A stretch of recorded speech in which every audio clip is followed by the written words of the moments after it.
दर्शक हो नमस्कार. आरोग्य संपदा या आरोग्य विषयक कार्यक्रमात आपलं मनपूर्वक स्वागत.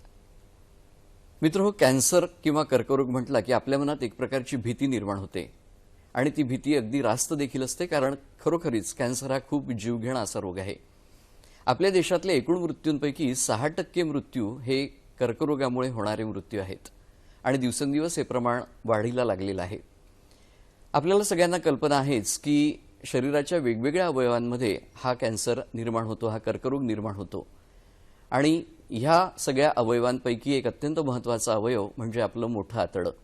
या मोठ्या आतड्याच्या कर्करोगाविषयी, त्याच्या कारणांविषयी आणि त्याच्या उपचारांविषयी आजच्या कार्यक्रमातून आपण चर्चा करणार आहोत. आणि या चर्चेमध्ये सहभागी होण्यासाठी आणि आपल्याला मार्गदर्शन करण्यासाठी आज आपण आपल्या स्टुडिओमध्ये आमंत्रित केलंय नागपूरच्या इंदिरा गांधी शासकीय वैद्यकीय महाविद्यालयातील शल्यचिकित्सा शास्त्र विभागाचे विभाग प्रमुख आणि प्राध्यापक माननीय डॉक्टर सुनील लांजेवार यांना. डॉक्टर सुनील लांजेवार हे कर्करोगाचे तज्ज्ञ म्हणून सर्व श्रुत आहेत, सर्व ज्ञात आहेत, त्यांच्या पाठीशी आहे. तेव्हा याविषयी त्यांच्याकडून आपण माहिती जाणून घेऊया. डॉक्टर नमस्कार. नमस्कार. कार्यक्रमात आपलं मनपूर्वक स्वागत. मी आत्ताच म्हटल्याप्रमाणे आजच्या आपल्या कार्यक्रमाचा विषय आपण घेतलाय मोठ्या आतड्याचा कर्करोग, कारण आणि उपचार. मोठ्या आतड्याच्या कर्करोगाकडे वळण्यापूर्वी आपण एकंदरीतच कर्करोग म्हणजे काय आणि त्याची लक्षणं कुठली असतात आणि त्याच्यावर काही उपचार आपल्याला करता येऊ शकतात का याविषयी चर्चा करूया. म्हणून माझा पहिला प्रश्न असा आहे की कर्करोग म्हणजे नेमकं काय? कर्करोग म्हणजे आपल्या शरीरात करोडो पेशी असतात.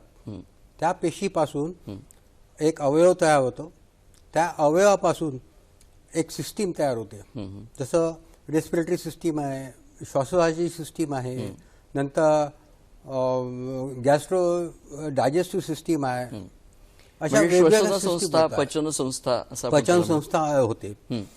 तर ह्या ज्या प्रत्येक पेशीचं एक आयुष्यमान, ठराविक आयुष्यमान असते. त्या आयुष्यमानानंतर त्या पेशी मृत पावतात. जितक्या पेशी मृत पावल्या आहेत तेवढ्याच पेशी पुन्हा तयार होतात. ह्या ज्या पुन्हा तयार होतात ह्या ज्या तयार होतात ह्या आजूबाजूला असलेल्या नॉर्मल जीवित पेशी त्याला पुढची वाढ होऊ नये म्हणून त्याला थांबवून ठेवतात. त्याला आमच्या भाषेमध्ये कॉन्टॅक्ट इनिबिशन म्हणतात. पण ज्या कर्करोगाच्या पेशी झालेल्या असतात ही पेशीचं अनियंत्रित वाढ होते, अनियमित वाढ होते आणि जी वाढ होते ती शरीरासाठी कोणतंही कार्य करत नाही. ही जी पेशी होते ही पेशी वाढत जाते. जेव्हा जी पेशी वाढते तर त्याचा गोळा तयार होतो. गोळा तयार झाला, ट्यूमर झाला की त्या ट्यूमर मग तो फुटतो. तो ट्यूमर फुटला की त्याचा अल्सर तयार होतो आणि हा अल्सर मग आजूबाजूला पसरण्याची शक्यता असते. ह्या जी पेशी तयार झालेली असते अशी पेशीला आपण कर्करोगाची पेशी म्हणतो. म्हणजे अनियंत्रित वाढ झालेली जी पेशी आहे त्याला आपण कर्करोग म्हणू शकतो का? ती पेशी कर्करोगाची असते असं आपल्याला म्हणता येईल? अनियंत्रित जिचं कार्य काहीच नाही, निरुपयोगी पेशी ही कॅन्सरची पेशी, पहिली पेशी चालू होऊन जाते. आणि त्याच्यानंतर तिची जी वाढ राहते ती शरीराच्या कोणत्याही कंट्रोलला ऐकत नाही. आपल्याला कंट्रोल करायला हॉर्मोन्स असतात वेगवेगळ्या. हे कॉन्टॅक्ट इनिबिशन म्हटलंय ती एक प्रणाली असते. हॉर्मोनच्या कंट्रोलचं जसं ग्रोथ हार्मोन आहे हे ह्याच्यामुळे एक पर्टिक्युलर ग्रोथ तयार होते. त्याच्यानंतर ती वाढ थांबलेली असते. डॉक्टर, तुम्ही आता असं म्हणालात की प्रत्येक पेशीचे एक आयुष्यमान असतं आणि आपल्या शरीरामध्ये त्यांचा जन्म मृत्यू हा सतत विशिष्ट कालावधीनुसार ते सर्कल चालू असतं. तर हा कालावधी असा ठराविक असतो का? आपल्याला असं सांगता येतं का की 6 महिने ही पेशी जिवंत असते आणि 6 महिन्यांनी मृत पावते, असं काही असतं का? असं पेशी कोणची आहे, जसं लाल रक्तपेशीचं वय 120 दिवस असते. जर जी प्लेटलेट जे म्हणतो ज्याने रक्त गोठते तिचं आयुष्यमान 2.5 दिवस असते. आणि जी WBC असते जे आपल्याला किटाणूला मारक करते त्याला पॉलिमॉर्फ म्हणतात. ते पॉलिमॉर्फची आयुष्यमान 5 ते 6 दिवस असते. तर तसंच जसं पाहिलं तर आता जर पचनक्रियेच्या संस्थेबद्दल पाहिलं तर आपलं जे जठर असते ज्याला आपण स्टमक म्हणतो, त्या स्टमकच्या आतमधलं जे आवरण आहे ते अख्ख्या 10 दिवसात पूर्ण बदलल्या जाते. तर मोठ्या आतडीचं आवरण बदलायला त्याला 30 ते 40 दिवस लागतात. म्हणजे प्रत्येक पेशीचं आयुष्यमान ठरलं आहे आणि ते वेगवेगळं आहे, असं एकच ठराविक असं नाही. आणि ह्याच्यामध्ये म्हणजे ही सतत क्रिया शरीरामध्ये चालू असते. शरीर म्हणजे पेशी तयार होण्याची आणि मृत होण्याची ही सातत्याने शरीरामध्ये चालू असणारी प्रक्रिया आहे. डॉक्टर, तुम्ही असं सांगितलं की जी निरुपयोगी अनियंत्रित अशी जी पेशी आहे तिला आपण कॅन्सरची पेशी म्हणू शकतो. अशी पेशी जर आपल्या शरीरात निर्माण झाली तर त्याची काय लक्षणं आपल्याला दिसून येतात? म्हणजेच कॅन्सरची लक्षणं काय सांगता येतात? हे पहा, ही जी पेशी आहे ही जीवित पेशी आहे.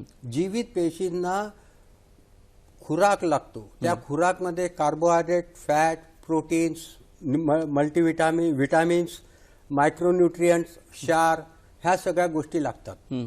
तर ही जी कॅन्सरची जी पेशी आहे एक पर्टिक्युलर सबस्टन्स तयार करते. त्याला आमच्या लँग्वेज म्हणतात VEGF, vascular endothelial growth factor. ह्या पेशी या द्रव्यानी ही कॅन्सरची पेशी आपलं स्वतःचं रक्त वेसल्सचं म्हणजे रक्तवाहिनीचं जाळं तयार करते आणि त्या जाळं तयार करतं आणि त्यातून तो त्याला लागणारं खुराक घेत असतं. प्रत्येक शरीराच्या पेशीला जे खुराक मिळते हे ह्या रक्तवाहिनीतून मिळते. समजलं का? तर ही जेव्हा स्वतःचं नेटवर्क तयार करते, स्वतःचं जाळ तयार करतो, तेव्हा याचं खुराक जास्त याला मिळते. हे काम तर काहीच करत नाही, पण खुराक तो ओढून घेतो. हा जेव्हा खुराक ओढतो तर तो खुराक कोणाच्या हिशोबाने ओढतो? कोणाच्या वाट्याचं ओढतो? दुसऱ्याच्या वाट्याचं उचलतो. म्हणजे मसलचा उचलेल, बोनचा उचलेल, बाकी ऑर्गनचा उचलेल. त्यामुळे काय होते की शरीराला मिळणारा ठराविक खुराक ला मुख्य भाग हा स्वतः खाऊन टाकतो. तर त्याच्यामुळे बाकीच्या पेशी ह्या वीक होतात, त्या जास्त मृत होतात आणि पुन्हा त्यांची तयार होण्याची प्रणाली कमी पडते. त्याच्यामुळे जर सर्वसामान्य लक्षणं पाहिले, कॅन्सरचे लक्षणं पाहिले, तर सगळ्यात पहिले तुम्हाला आढळून देईल की विकनेस होणं म्हणजे कमजोरी होणं, अशक्तपणा वाटणं, थोडं चालल्यावर दम लागणं, थकवा येणं आणि काम करण्याची इच्छा कमी होणं, त्याचबरोबर भूक कमी लागणे, ह्या गोष्टी होतात. ते हे जनरल साधारण लक्षण आहेत.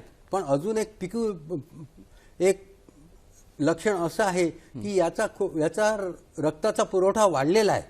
हा रक्ताचा पुरवठा वाढलेला आहे आणि हा जी गाठ झालेली आहे ती गाठ फुटते आहे, म्हणजे तिचा अल्सर होत आहे, गाठीचा अल्सर होत आहे. तर त्यातून मग तो रक्तस्राव होतो.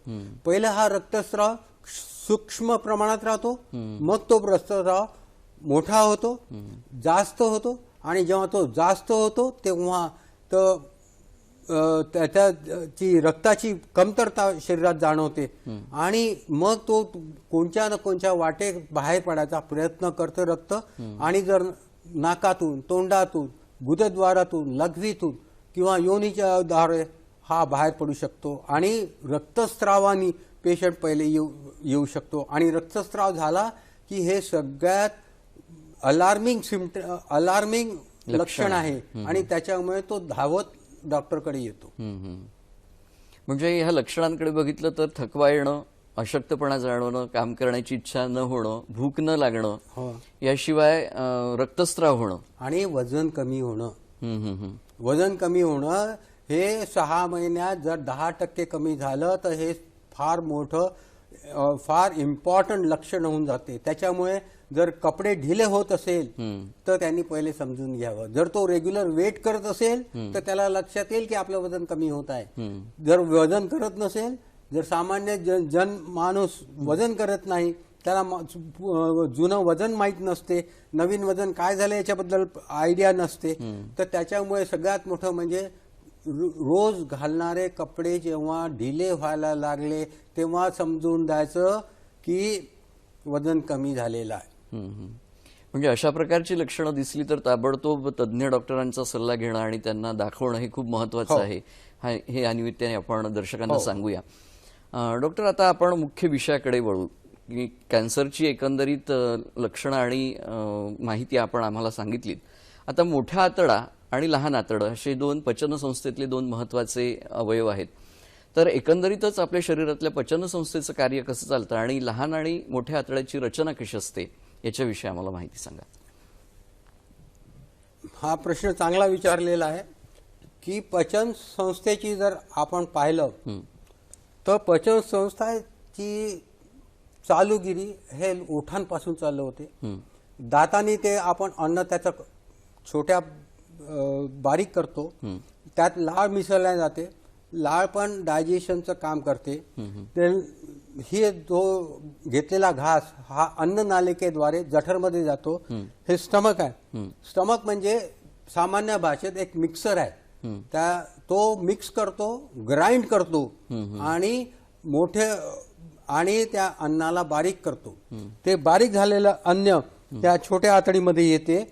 या छोट्या आतडीमध्ये जेव्हा येते तेव्हा यकृत म्हणजे लिव्हर आणि स्वादुपिंड म्हणजे पॅनक्रियास हे पण डायजेस्टिव्ह एन्झाईम्स बनवतात.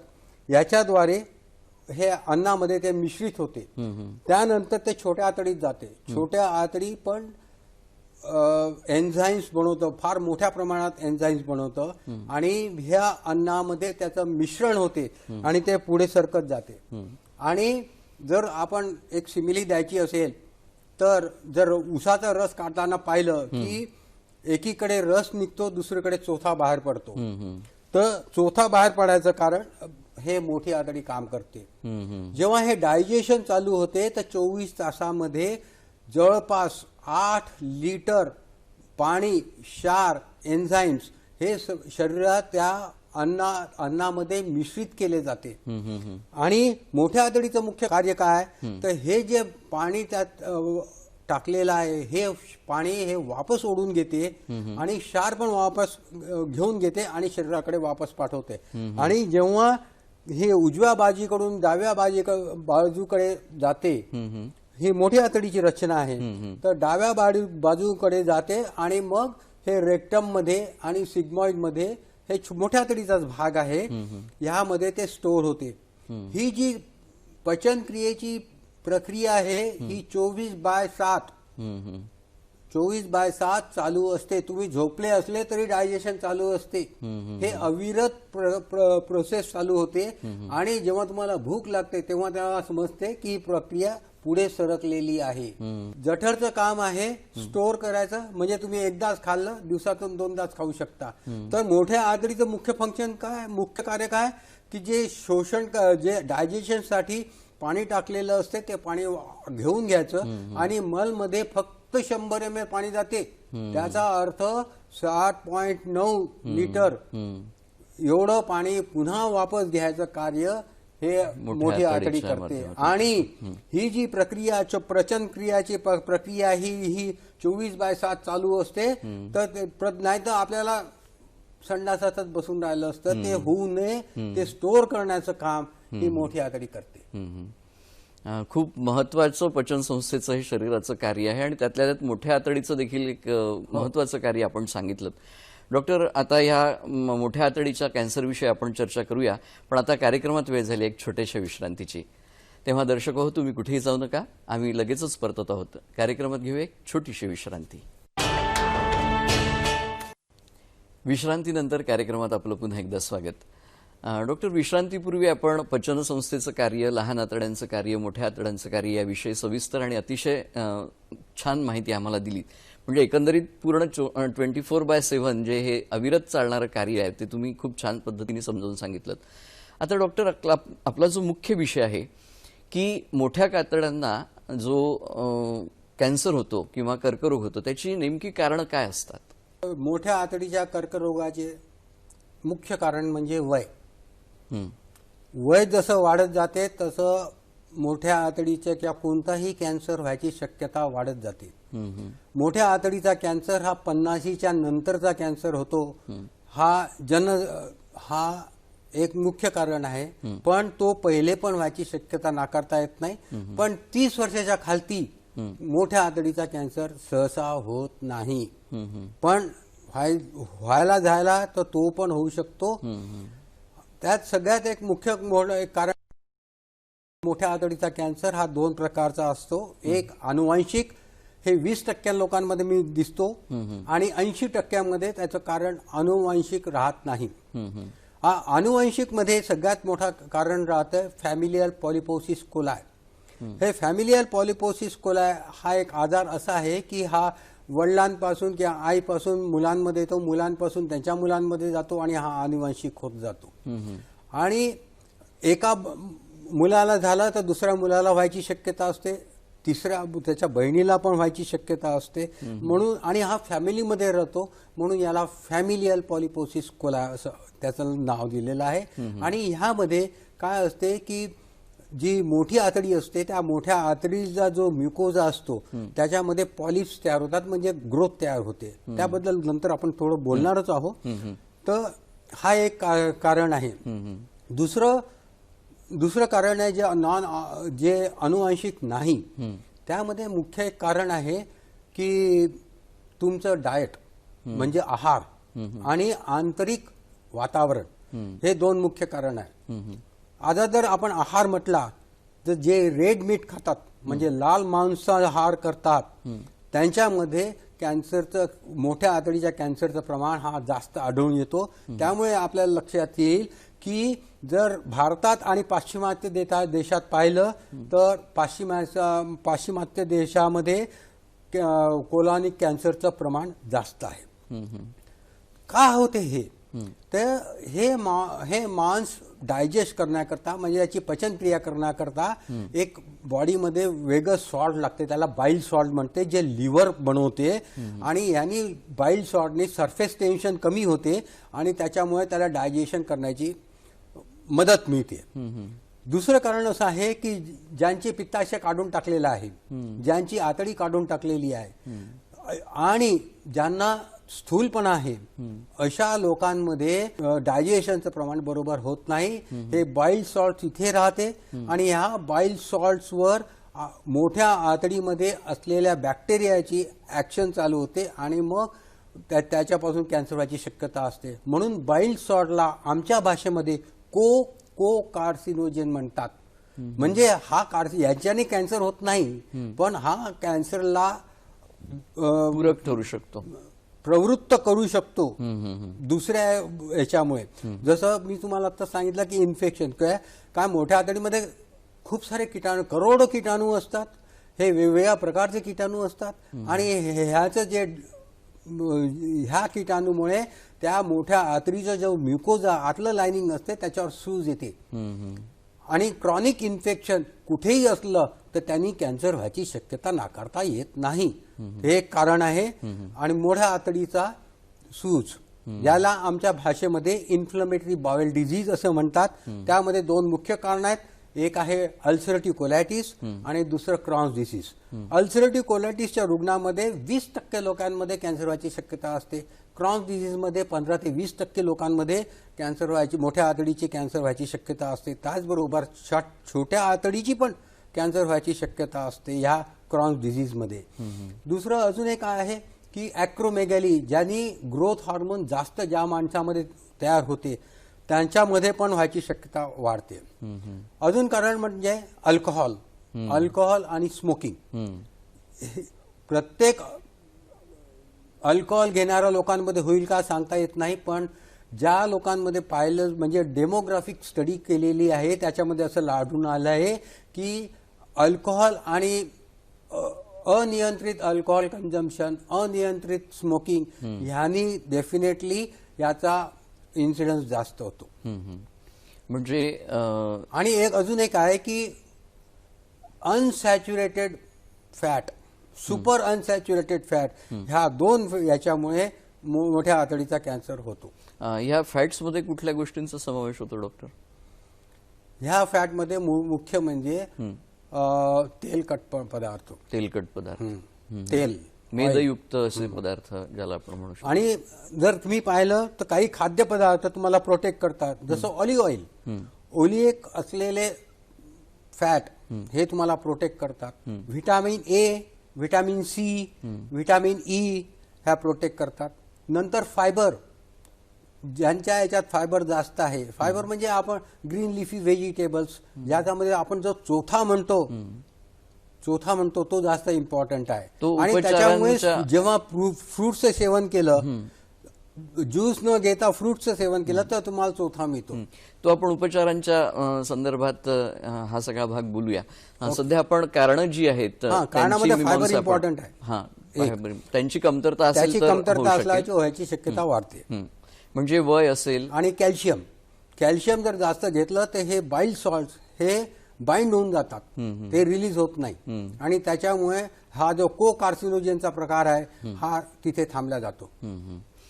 आणि दुसरं अजून कारण आहेत की जसं की पेशंटला कोणता तरी कॅन्सर झाला आहे तर त्याला दुसरा कॅन्सर व्हायची शक्यता आहे, त्यात कोलॉनिक कॅन्सर येऊ शकतो. पेशंटला कॅन्सर झाला आहे, त्याला लाईट देण्यात आले, ओटीपोटीमध्ये पेशंटला कॅन्सर झाला, तिथे त्याला लाईट देण्यात आले, त्या लाईटमुळे पण कॅन्सर होऊ शकतो.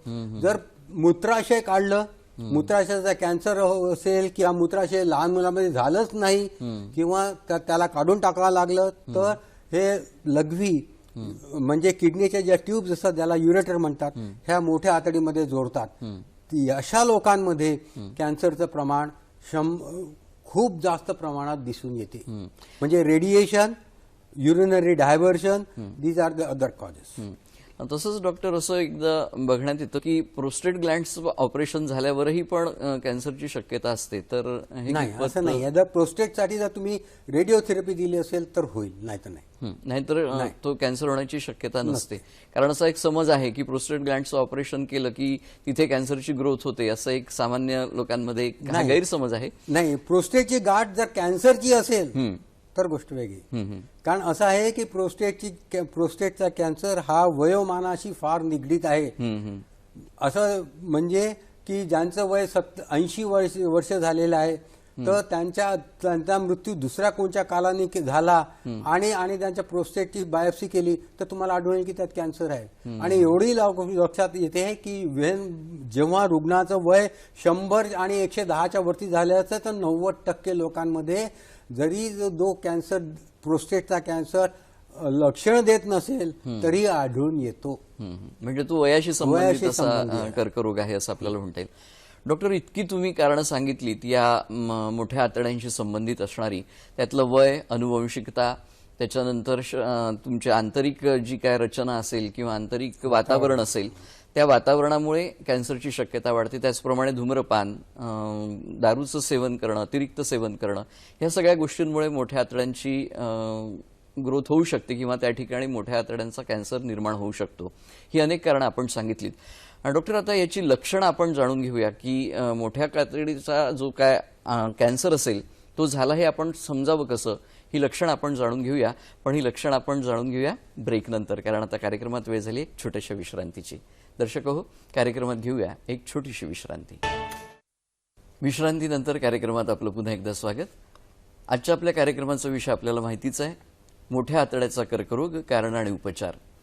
डॉक्टर, विश्रांतीपूर्वी मोठ्या आतड्याचा जो कॅन्सर आहे, कर्करोग आहे, त्याच्या लक्षणांविषयी, त्याच्या कारणांविषयी तुम्ही आम्हाला सांगितलं की अनेक प्रकारची कारणं आहेत की ज्याच्यामुळे हा कर्करोग होण्याची शक्यता असते. आता ही जी कारणं लक्षात घेतल्यानंतर त्याची आपण लक्षणं काय दिसून येतात शरीरामध्ये, आपण कसं ओळखावं की आपल्याला हा कॅन्सर झाला असेल की नाही? मी तुम्हाला सगळ्यात पहिले सांगितलं होतं की ह्या पेशींची अविरोध वाढ होते, अनियंत्रित वाढ होते, अनियंत्रित वाढ होते आणि त्याचा एक गोळा बनतो, त्याला आपण ट्यूमर म्हणतो. हा जो गोळा बनतो तो रुग्णाला हाताला लागू शकतो. जर उजव्या बाजूला असेल तर ओटीपोटीमध्ये लागेल, डाव्या बाजूला ओटीपोटीत लागू शकते किंवा मध्ये पण लागू शकतो. तर हा गोळा तयार होतो. तर हा गोळा तयार झाला तर काय करतो की हा गोळा तो आतमधले जे मल येत असते, डायजेशनचे फूड येत असते, तर त्याला रुकावट तयार करतो. त्या रुकावट तयार केलं तर त्यामुळे काय होते की जी त्याची आपला मोशन करण्याची जी नियमितता असते त्यामध्ये अनियमितता येते. म्हणजे जसं की काही रुग्ण दिवसातून 2 वेळा 3 वेळा शौचात जातात, काही लोक दिवसातून एकदा जातात, काही लोक 3 दिवसातून किंवा 2 दिवसातून एकदा जातात. तर हे जे फ्रिक्वेन्सी असते ह्या फ्रिक्वेन्सीमध्ये हा जो नियम असतो याच्यात बदल येतो. म्हणजे काही जण पहिले कॉन्स्टिपेशन होते 2 दिवस, मग 2 दिवस त्यांना डायरिया चालू होतो, त्याला अल्टरनेटिंग कॉन्स्टिपेशन डायरिया असं म्हणतात. हा एक सगळ्यात पहिलं लक्षण आहे. त्याच्यानंतर गोळा तयार होणं, गोळा तयार झाल्यानंतर त्याला ज्या आतमधल्या डायजेस्ट फ्लुइडला रुकावट येते, त्याच्यामुळे काय होते की मागचं आतडी जोरात कॉन्ट्रॅक्ट व्हायची प्रयत्न करते, त्याला ऑब्स्ट्रक्शनला ओव्हरफ्लो म्हणजे ओव्हर राईड करायसाठी तो जास्त करतो. त्याला आपण साध्या भाषेत म्हणते मुरडा येणं. वारंवार मुरडा येणं, आणि मुरडा आला की मग ती आतडी दिसून पडते, आकुंचन पावते मोठी होते, आकुंचन पावते मोठी होते. तर हे एक तिसरं लक्षण आहे. चौथं लक्षण आहे की तो जो गोळा तयार झाला तो गोळामधून रक्तस्राव होणे, तर त्याच्यामुळे काळी डांबरासारखी परसाकडे होणे, ज्याला आमच्या भाषेत मेलिना म्हणतात, किंवा उजव्या बाजूचा डाव्या बाजूचा असेल तर लाल रक्त पडणे शौचाच्या मध्ये, किंवा शौचाला लागून रक्त येणं, हे पण एक मुख्य लक्षण आहे. एक दुसरं लक्षण आहे की पेशंट रुग्ण याच्याकडे लक्ष देत नाही. आता रक्तस्राव गुदद्वारा झाला तर सामान्य माणूस काय म्हणतो की बा हा मूळ व्याधीचा त्रास आहे, आणि हे लोक त्याच्याकडे दुर्लक्ष करतात. फार मोठा समज आहे. आणि जर 50 वर्षाच्या नंतर जर कोणाला परसागडेद्वारे रक्त पडत असेल तर पहिलं कारण मोठ्या आतडी लक्षात ठेवणं अत्यंत आवश्यक आहे. आणि काय होते माहिती आहे का, डॉक्टर सोडून आपल्या समाजामध्ये डॉक्टर सोडून सगळी लोक, जनसामान्य हा डॉक्टर आहे, हा त्याला ऍडवाइस देतो, अरे काय रक्त पडलं ना, काही नाही, हे मूळ व्याधीचं आहे.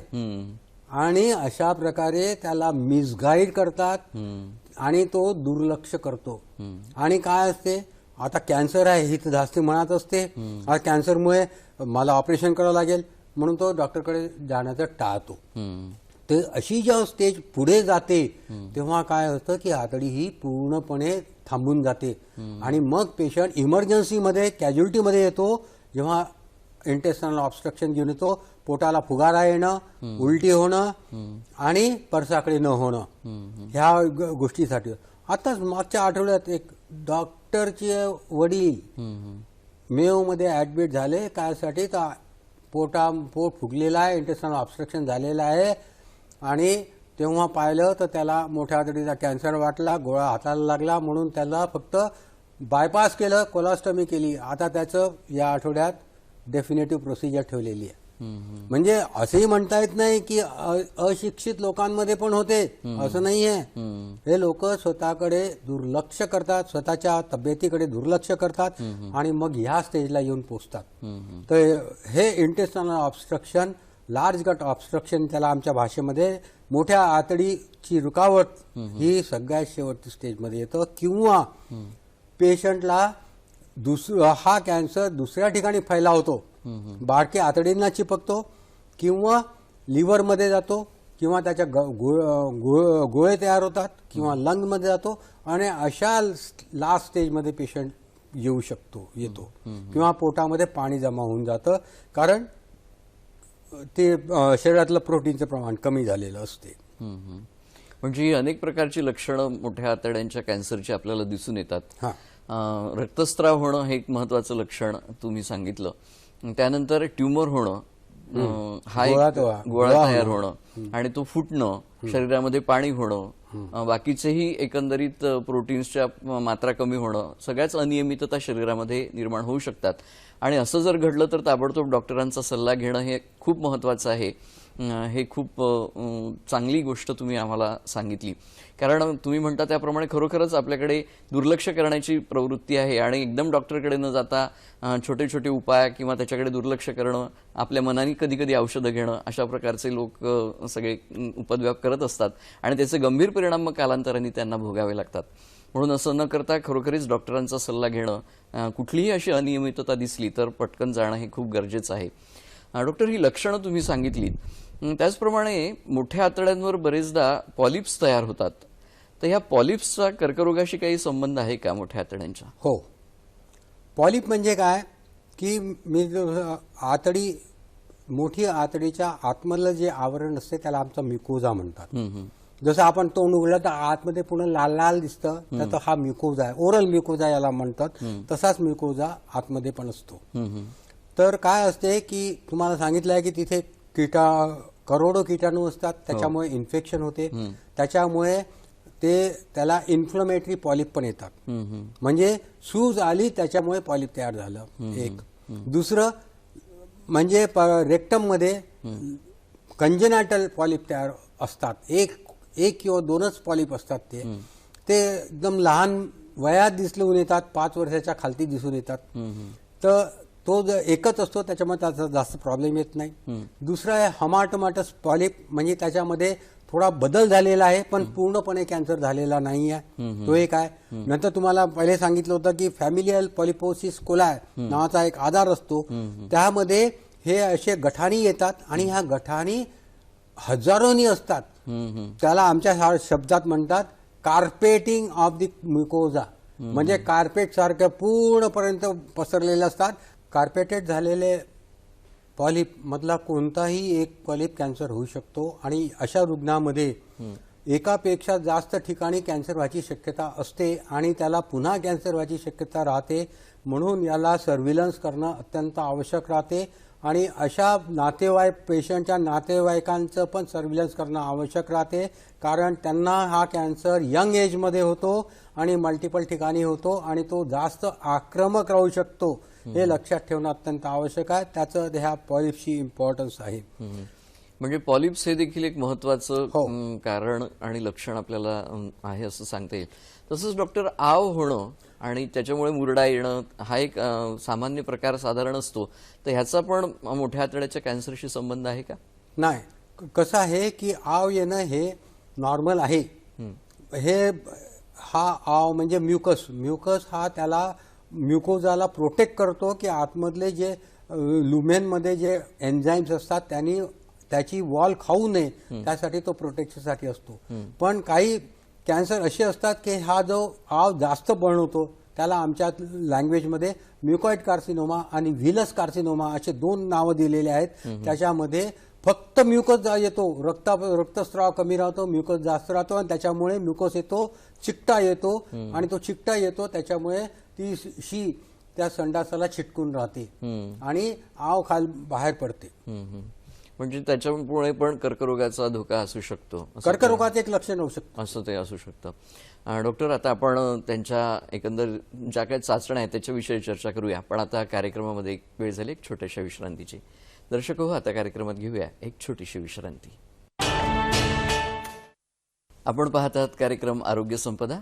कार्यक्रमामध्ये विश्रांतीनंतर आपलं पुन्हा एकदा स्वागत. डॉक्टर, विश्रांतीपूर्वी तुम्ही जी लक्षणं सांगितलीत आणि कारणं सांगितलीत, आता समजा अशी लक्षणं दिसून आलीत तर त्या रुग्णांनी ताबडतोब डॉक्टरांचा सल्ला घेणं हे तर योग्य आहेच, पण याच्या संबंधीच्या काही चाचण्या उपलब्ध आहेत का की ज्याच्यामुळे कॅन्सरचं निदान होऊ शकेल? त्याच्याविषयी माहिती सांगा. कॅन्सर पाहणं हा सगळ्यात मोठा इम्पॉर्टंट गोष्ट आहे. ती पाहण्याकरता एक इन्स्ट्रुमेंट येतं, त्याला कोलोनोस्कोप म्हणतात. त्याला दुर्बीण लागलेली असते आणि ती गुदद्वाराद्वारे टाकून पूर्ण मोठ्या आतडीची आणि शेवटच्या 6 इंच छोटी आतडी आपण तपासणी करू शकतो. त्याच्यामुळे कॅन्सर कोणत्या प्रकारचा आहे, त्याला पॉलिप्स आहे का, दुसरं त्याला अल्सर झालेला आहे का, की त्याला ती आतडी आकुंचन पावली आहे का, आणि तेथे रक्तस्राव होत आहे का हे पाहण्याकरता, आणि त्याचबरोबर तिथून आपण छोटा तुकडा बायोप्सीसाठी काढू शकतो जेणेकरून कन्फर्म होऊ शकते. याला कोलोनोस्कोपी असे म्हणतात. आता व्हर्च्युअल कोलोनोस्कोपी किंवा कोलोनोग्राफी म्हणून येते की ज्यामध्ये 3D CT स्कॅन द्वारे आपण पूर्ण मोठ्या आतडीची तपासणी करू शकतो. नंतर अल्ट्रासाऊंड आहे. हे अल्ट्रासाऊंडनी गोळा असेल तर गोळा कुठे आहे, किती मोठा आहे, कशाशी निगडीत आहे, आणि त्याच्यामुळे जर आजूबाजूचे जे छोटे छोटे गाठी असतात ज्याला लिम्फ नोड म्हणतात ते वाढले आहेत का, लिव्हर कसं आहे, पोटामध्ये पाणी जमा झालेलं आहे का, आतडीमध्ये रुकावट आहे का, ह्या सगळ्या गोष्टी अल्ट्रासाऊंडनी पण दिसून येते. अल्ट्रासाऊंडपेक्षा एक वरची स्टेप आहे ती म्हणजे सिटी स्कॅन. सिटी स्कॅन हा 2 प्रकारे होतो. त्यामध्ये पेशंटला एक डाय दिला जातो आणि त्या डायमधून आपल्याला समजते की आतमधल्या आतडी आकुंचन पावली आहे का, फुगलेली आहे का, लीक आहे का, ह्या सगळ्या गोष्टी दिसू शकतात. आणि त्याच्यावरती तो जो सोनोग्राफीमध्ये आपल्याला दिसलेला गोळा किती मोठा आहे, लिव्हरमध्ये काही आहे का, नंतर लिम्फ नोड वाढलेले आहे का, हे सोनोग्राफीपेक्षा सिटी स्कॅनमध्ये चांगल्या प्रकारे दिसलं येतं. आणि त्याचबरोबर आजूबाजूला तो कॅन्सर चिकटलेला आहे का हे सिटी स्कॅनमध्ये दिसून येतं. त्याच्यानंतर मला स्टूलची तपासणी करण्यात येते, त्यामध्ये रक्तस्राव आहे का हे पाहण्यात येते. ह्या सगळ्या गोष्टी चाचणीमध्ये येतात. रक्ताच्या तपासणी याच्याकरता की त्याचं हिमोग्लोबिन कमी झालेलं आहे, रक्त कमी झालेलं आहे का, इन्फेक्शन आहे का. दुसरं एक ट्यूमर मार्कर CEA नावाचं एक ट्यूमर मार्कर आहे. म्हणजे यांनी समजून येते की ह्या पेशंटला कॅन्सर किती वाढलेला आहे, नंतर ऑपरेशन केल्यानंतर त्याची व्हॅल्यू कमी झाली असेल तर ऑपरेशन बरोबर झालेलं आहे, किंवा दुसऱ्या ठिकाणी कॅन्सर गेलेला आहे का, किंवा दुसऱ्या ठिकाणी पसरलेला आहे का, या सगळ्या गोष्टी CEने समजून येते. दुसरं मुख्य म्हणजे CEA म्हणजे काही वर्षानंतर केला तर तो जर पुन्हा पेशंटला पुन्हा कॅन्सर झाला का हे त्याच्यावरून लक्षात येते. ह्या वेगवेगळ्या प्रकारच्या चाचण्या आहेत आणि बोटानी तपासणी करून पण गुदद्वाराद्वारे तपासणी करून पण आपल्याला मोठ्या आतडीचा खालच्या भागाचा कॅन्सर आहे का तो लक्षात येतो. म्हणजे अनेक प्रकारच्या निदान चाचण्या उपलब्ध आहेत की बा कॅन्सर झाला आहे तर अशा प्रकारे तो आपलं निदान करू शकतो. डॉक्टर, आता हे निदान झालं की खरोखरच मोठ्या आतडीचा कॅन्सर दिसून आला तर याच्यावर आता उपचार म्हणून काय कोणकोणत्या पद्धती उपलब्ध आहेत? उपचाराच्या 3 मुख्य प्रकार आहेत. एक आहे ऑपरेशन. ऑपरेशन हे सगळ्यात चांगलं प्रोसिजर आहे. त्यांनी कॅन्सर पूर्णपणे काढण्यात येतो आणि तो तपासणीला पाठवण्यात येतो. तपासणीवरून त्याची आक्रमकता समजून येते. तो वॉलमध्ये म्हणजे मोठ्या आतडीच्या वेगवेगळ्या आवरणात पसरलेला आहे का, आजूबाजूला पसरलेला आहे का, ते रक्तवाहिनीत तो गेलेला आहे का, मोठ्या आतडी जे लिम्फ नोड्स असतात त्यामध्ये पसरलेला आहे का हे लक्षात येते. एक तो त्याच्या कोणत्या स्टेजचा आहे हे त्याचं समजते.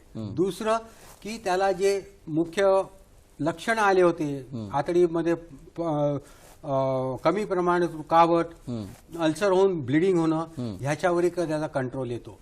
तिसरं की बॉडीमध्ये अजून लिव्हरला वगैरे कुठे जे साबुदाण्यासारखे बारीक बारीक दाणे येतात ते कोणत्याही CT स्कॅनमध्ये दिसून येत नाही.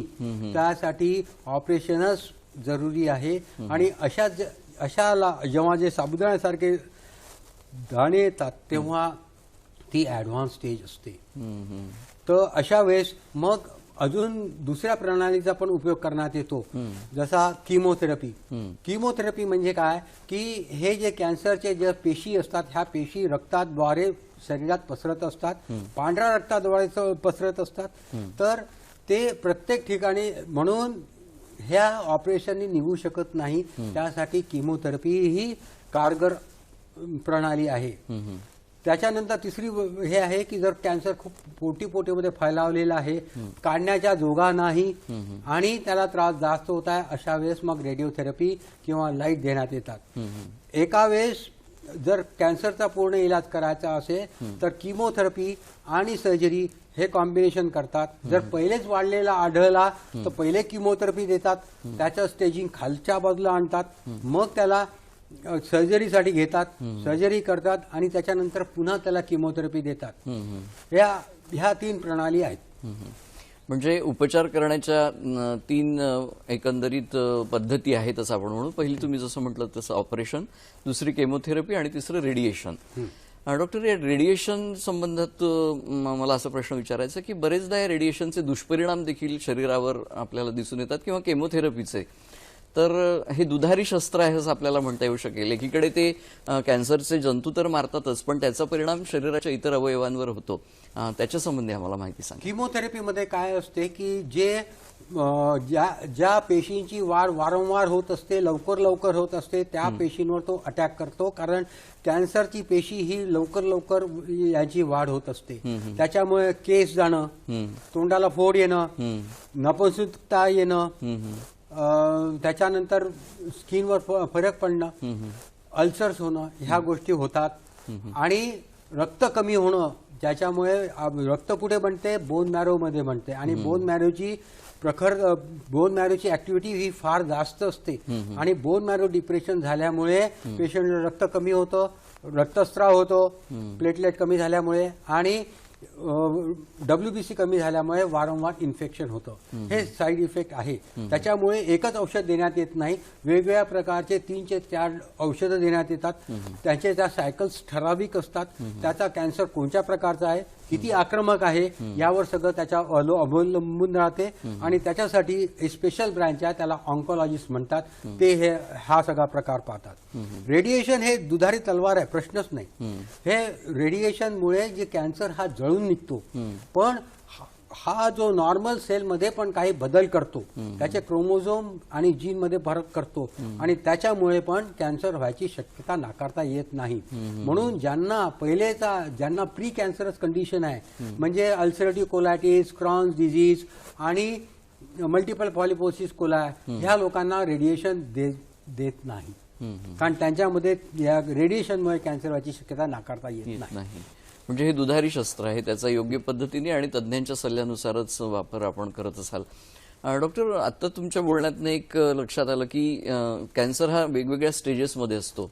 कधी ॲडव्हान्स स्टेजमध्ये, कधी काय. तर सामान्यपणे असं सामान्य लोकांमध्ये असा एक गैरसमज आहे की कॅन्सर हा पहिल्यांदा लक्षात येत नाही, तो एकदम ॲडव्हान्स स्टेजमध्ये 3-4 स्टेजलाच लक्षात येतो आणि मग सगळे उपचार हाताबाहेर जातात आणि जीवावर ते सगळं बेततं. तर हा समज कितपत योग्य की अयोग्य आहे, हे आपण काय सांगाल? कॅन्सरमध्ये दुखत नाही, हे सगळ्यात पहिला प्रश्न आहे. आणि त्याच्यामुळे जनमानूस त्याच्याकडे दुर्लक्ष करतो. जेव्हा दुखायला लागतं तेव्हा कॅन्सर हाताच्या बाहेर गेलेला असतो. एक लक्ष असणं अत्यंत आवश्यक आहे. मग तो स्तनाचा कॅन्सर असतो की आतडीचा कॅन्सर असतो, जेव्हा जर दुखायला लागते तेव्हा त्याची स्टेज वाढलेली असते. जेव्हा कॅन्सर हा मोठ्या आतडीचा कॅन्सर हा क्युरेबल कॅन्सरमध्ये गणला जातो. जर त्याचं निदान लवकर झालं, स्टेज 1 मध्ये झालं, तर 95 ते 99% लोक 5 वर्ष काढून घेतात. जर स्टेज 2 मध्ये गेला तर तेच प्रमाण एकदम 75% वेळ होतात. आणि जर स्टेज 4 वर गेला तर फक्त 5% लोक 5 वर्षापर्यंत जीवित राहतात. त्याच्यामुळे लवकर निदान होणं हे अत्यंत आवश्यक आहे. कॅन्सर हा घातक आहे, प्रश्नच नाही. पण लवकर लक्षात आला तर हा कॅन्सर क्युअर पण होतो. तर त्याच्यासाठी योग्य प्रकारे लक्षणांकडे लक्ष देणं आणि सर्व्हिलन्स करणं हे अत्यंत आवश्यक गोष्ट आहे. Early detection cure the cancer, हे पालुपद लक्षात ठेवणं आवश्यक आहे. सगळी जनमानसा जी भ्रम आहे ते सगळे पहिले जनमाणूस दुसऱ्या पॅथीकडे जातो, नॅचरोपॅथी, ॲलोपॅथी, आपला होमिओपॅथी, आयुर्वेदिक याच्याकडे जातो. आणि त्याच्यामुळे तो जेव्हा सर्जनकडे येतो तेव्हा तो वाढलेला असतो. अशा वेळेस मग रिझल्ट योग्य प्रकारे येत नाही. म्हणजे थोडी जरी लक्षणं दिसून आली तर ताबडतोब सल्ला घेणं गरजेचं आहे, म्हणजे तो 3-4 स्टेजपर्यंत जाणार नाही आणि कॅन्सरपासून आपण स्वतःचा बचाव करू शकू. खूप महत्त्वाची माहिती आपण डॉक्टर दिलीत. आता कार्यक्रमात एक छोटीशी विश्रांतीची वेळ झालेली आहे, तेव्हा दर्शक हो, कार्यक्रमात घेऊया एक छोटीशी विश्रांती. विश्रांतीनंतर कार्यक्रमात आपलं पुन्हा एकदा स्वागत. डॉक्टर, विश्रांतीपूर्वी तुम्ही अनेक उपचार पद्धती सांगितल्या, पण ह्या उपचार पद्धती खर्चिक आहेत का, की त्या सामान्य माणसाला परवडू शकतात? किंवा आता आपण शासकीय संस्थेमध्ये कार्यरत आहात, तर सामान्य लोकांसाठी, सामान्य रुग्णांसाठी किंवा ज्यांचा आर्थिक स्तर कमी आहे अशा रुग्णांसाठी शासनाच्या काही योजना उपचारासंबंधीच्या आहेत का? कॅन्सरची ट्रीटमेंट, कॅन्सरचा इलाज हा खर्चिक आहे, याच्याबद्दल प्रश्नच नाही. एक. दुसरी गोष्ट अशी आहे की शासकीय हॉस्पिटलमध्ये, गव्हर्नमेंट मेडिकल कॉलेजेसमध्ये हा कॅन्सरचा इलाज मुफ्तप्रमाणे होतो. जे किमोथेरपीसाठी जे पांढरं शीतपत्र धारक असतात त्यांना महात्मा फुले जनसेवा आरोग्य योजनेअंतर्गत त्यांना मुफ्त इलाज होतो. त्याच्यामुळे यांनी जर गव्हर्नमेंट, हे फक्त महाराष्ट्रातील लोकांकरता लागू आहे, पण जे लोक मध्य प्रदेश किंवा इतर राज्यात होतात त्यांच्यासाठी हे लागू राहत नाही. तर किमोथेरपी हा डेफिनेटली कॉस्टली अफेअर आहे. म्हणजे सरकारी योजना अशा आहेत अनेक की ज्या आर्थिक उत्पन्न ज्यांचं कमी आहे, ज्यांना नीट मिळकत नाही, आणि तुम्ही आता सांगितलं की पांढरं रेशन कार्ड धारक जे लोक आहेत त्यांना जर कॅन्सरवर उपचार करायचे असेल तर त्यांनी शासकीय रुग्णालयाशी संपर्क साधला तर त्यांचा उपचार हा मोफत होऊ शकतो. ही खूप महत्वाची माहिती आपण डॉक्टर या निमित्ताने देत आहात. याशिवाय आता कर्करोग झाला की हे खरोखरीच सगळ्यांना धक्कादायक बाब असते. त्या कुटुंबातल्या, त्या रुग्णावर तर ती असतेच, शिवाय त्या कुटुंबातल्या व्यक्तींवरही त्याचा परिणाम घडून येतो, त्यांच्या मानसिकतेवर तो परिणाम घडून येतो, आणि तो बरेचदा नकारात्मक देखील असतो. तर अशा कुटुंबातल्या लोकांसाठी आणि त्या रुग्णांसाठी ती मानसिकता कशी टिकवून ठेवावी आणि याला कसं तोंड द्यावं, याविषयी तुम्ही थोडक्यात काय मार्गदर्शन कराल? सगळ्यात पहिले त्यांनी डॉक्टरला अप्रोच करावं, डॉक्टरांचा सल्ला घ्यावा, विविध चाचण्या करावी आणि डॉक्टर सांगतील त्याप्रमाणे इलाज करावा. आणि योग्य डॉक्टरकडे, हे जास्त इम्पॉर्टंट आहे. ज्यांनी कधी पाहिलं नाही त्यांच्याकडे इलाज करणं योग्य नाही आणि ते तुमची कंडिशन खराब करू शकतात. एक. दुसरं की जे सल्ला तुमच्या भल्यासाठी सल्ला दिला जातो तो सल्ला योग्य प्रकारे मानावा, हा एक. आणि डॉक्टरवर विश्वास ठेवावा. डॉक्टर तुमचं भलं करण्याकरता आहे, तुम्हाला त्रास देण्याकरता नाही, हा गैरसमज मनातून काढून टाका. तिसरं की मानसिकरित्या कॅन्सर म्हटला की रुग्णाचे धच्चीकरण होते, बरोबर आहे ही गोष्ट, पण एक लक्षात घ्या की त्यातून सावरणं तुम्हाला जरुरी आहे. आम्ही त्याचं ट्रीटमेंट करू शकतो, डॉक्टर लोक ट्रीटमेंट करतात, पेशंट हा स्वतः क्युअर होतो स्वतःच्या, आणि त्यासाठी त्याचं मनोबल चांगलं असणं अत्यंत आवश्यक आहे. त्यासाठीच तुम्ही पाहिलं की जे VIP लोक असतात त्यांच्यामध्ये कॉम्प्लिकेशन जास्त होतात, कारण जास्त ओपिनियन घेतात आणि त्याच्यामुळे एक ना धड भाराभार चिंध्या अशी ती वस्तुस्थिती होते. त्याच्यामुळे जे ग्रामीण लोक असतात, जे डॉक्टरवर पूर्ण विश्वास ठेवतात, त्यांच्यामध्ये कमीत कमी कॉम्प्लिकेशन्स होतात. अजून सगळ्यात मुख्य म्हणजे एक लक्षात घेण्यात आलं की 50 वर्षानंतर सर्व्हिलन्स करणं अत्यंत आवश्यक आहे. आणि मोठ्या हातडी हा क्युरेबल डिझीज असल्यामुळे त्यांनी कोलोनोस्कोपी 50 वर्षानंतर करणं आवश्यक आहे. ज्या लोकांच्या फॅमिलीमध्ये ज्यांना कॅन्सर झालेला आहे, आई वडिलांना, त्यांनी त्यांच्या मुलांनी कोलोनोस्कोपी करणे अत्यंत आवश्यक आहे. दुसरा की ज्याचा इलाज झालेला आहे त्यांनी इलाज पूर्ण केल्यानंतर 1 वर्षानंतर कोलोनोस्कोपी, त्यानंतर 3 वर्षानंतर, त्यानंतर 5 वर्षानंतर करणं आवश्यक आहे. जर 10 वर्षापर्यंत तो कोलोनोस्कोपीमध्ये काही मिळालं नाही तर तो त्या आजारातून मुक्त झालेला आहे असं मानण्यास बिलकुल हरकत राहत नाही. त्यामुळे स्टेजवर हे सगळं अवलंबून राहतो, अर्ली स्टेजमध्ये क्युरेबल राहतो. ह्या सगळ्या काळज्या घेतल्या तर आपण त्याची मानसिकता आणि त्या रुग्णाची मानसिकता सकारात्मक बनवू शकू. चांगल्या पद्धतीने त्या आजाराला तोंड देऊन त्यातनं बाहेर येण्याची शक्यता आपल्याला नाकारता येत नाही आणि तो कॅन्सरचा रुग्ण चांगल्या पद्धतीने उपचार घेऊ शकतो. डॉक्टर, जाता जाता एक छोटासा आणि अतिशय कमी वेळ असल्यामुळे तुम्हाला एक प्रश्न की कॅन्सरपासून बचाव करण्यासाठी आपल्याला काय करता येऊ शकेल हे थोडक्यात आपल्या दर्शकांना सांगा. कॅन्सर होणार की नाही हे कोणीच प्रेडिक्ट करू शकत नाही. हा सगळ्यात मोठा इम्पॉर्टंट आहे. त्याचे लक्षणं असले तर त्याचा तपासण्या करणं, योग्य इलाज करणं हे आवश्यक आहे. समतोल आहार, लाल मांस कमीत कमी खाणे, आणि ज्यांना पहिले फॅमिलियल टेंडन्सी आहे, अनुवांशिक टेंडन्सी आहे, त्यांनी योग्य प्रकारे सर्व्हिलन्स करणं अत्यंत आवश्यक आहे. दारूचं प्रमाण आणि स्मोकिंग याच्यावर ही स्वतःची सवय आहे, ही सवयावर मोड घालणं अत्यंत आवश्यक आहे.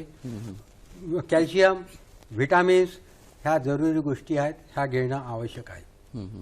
म्हणजे ह्या सगळ्या गोष्टी जर तुम्ही स्वीकारल्यात, व्यसनांपासून दूर राहिल्यात, सकारात्मक मानसिकता ठेवली, उत्तम प्रकारे तुम्ही व्यायाम केला, व्हिटॅमिन्स घेतले, संतुलित आहार घेतला, तर कॅन्सरपासून आपण बचाव करू शकतो असं तुमच्या बोलण्यातनं दिसून आलेलं आहे. डॉक्टर, विषय खूप मोठा आहे, अनेक तांत्रिक गोष्टी याच्यामध्ये आहे, पण इतका कठीण विषय असूनही तुम्ही अत्यंत सोप्या शब्दात आणि खूप चांगली माहिती आमच्या दर्शकांना दिलीत. आज आपण या ठिकाणी आलात आणि याविषयी आम्हाला मार्गदर्शन केलं, याबद्दल दूरदर्शनच्या वतीने मी आपला मनपूर्वक आभार मानतो. नमस्कार. नमस्कार.